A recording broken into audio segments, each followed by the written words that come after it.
UFC bantamweight champion Aljamain Sterling believes fighters should do jail time if caught taking steroids or EPO. As the countdown continues to his highly anticipated rematch with Petr Yan, it appears as if Aljamain Sterling is ready and willing to step on the gas when it comes to the promotion of the fight. Everyone knows these two men don't particularly like each other, and after the recent trash talk between the two, which has included Sterling accusing Yan of cheating, it seems as if things are going to step up a notch heading into UFC 273. In a recent interview with Ariel Helwani on the MMA Hour, Sterling doubled down on his thoughts regarding steroid use. "That shit bothers me, it really does. You should do jail time for doing EPO or steroids, or any type of shit like that in the UFC, in combat sports in general. You can literally rearrange someone's career, their livelihood, doing this contact sport. This is not like playing basketball. We're not shooting hoops. We're not hitting a baseball into the crowd. We're dealing with life-changing events when you step into that octagon. The ones that are stupid will say, well, no one put a gun to your head and told you to do this. How is that a logical comeback to justify those actions?" In addition to Yan, you'd have to think Sterling is also sending a message to former 135-pound champion TJ Dillashaw.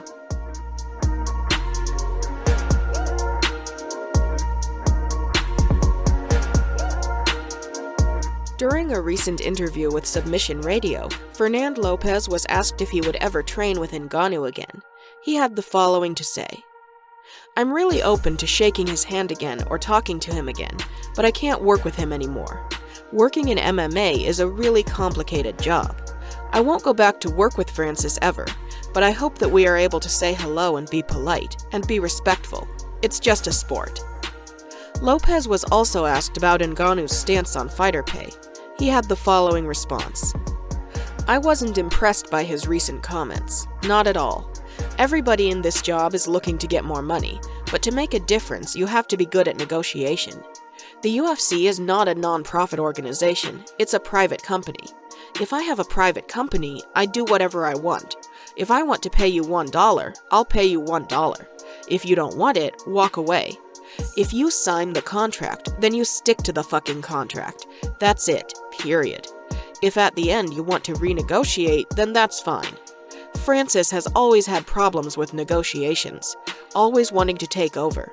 It happened with us. A couple months after having a deal with Francis, he told us that he changed his mind and wanted to change the percentage that his management would earn. When he got a win bonus in one of his fights, he didn't want to pay us a percentage of it, and that has been his problem."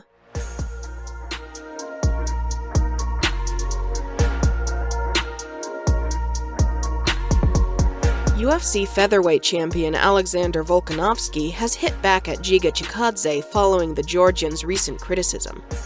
When Alexander Volkanovski discovered that Max Holloway had withdrawn from their trilogy bout, the only name on his mind for a replacement seemed to be the Korean Zombie. Chan Sung-jun was happy to oblige, and now the pair will square off for the 145-pound title at UFC 273. Giga Chikadze, who had a bout lined up against Calvin Kattar, felt like he was being overlooked for the opportunity to face Volkanovski. He made his feelings known to the champion, and after Chikadze suffered a one-sided battering at the hands of Kattar, Volkanovski spoke to Ariel Helwani about the ordeal and where he thinks Giga went wrong. "Look, there's going to be people that are going to trash talk and all that. It's a part of the game, we understand that. But there's other sides to it. And then there is real disrespect, not only to me, but to Calvin Kattar as well. You've got a man, a top contender in front of you, and you're acting like you're just going to walk through this guy. Let's win first." He'd said, "I'm looking forward to fighting you," and I said, "Mate, keep doing what you're doing." I remember having that conversation with him. Keep doing what you're doing and it's going to happen. But then he started, I don't know, maybe he just thought that was the way to go about it. He started carrying on, and a lot of people like me are saying, "You better win, or else this is going to look real bad." And I think it was a bad choice, because now he just looks like a bit of an idiot. And then he's carrying on even to Zombie.